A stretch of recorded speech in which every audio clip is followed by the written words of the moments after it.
Sa kabila ng rollback sa presyo ng diesel, tumaas po ang presyo ng ibinibentang lamang dagat sa Bulungan Market sa Parañaque.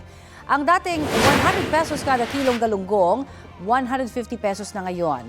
15 pesos naman ang itinaas sa presyo ng bangus na ngayon nasa 125 pesos per kilo na.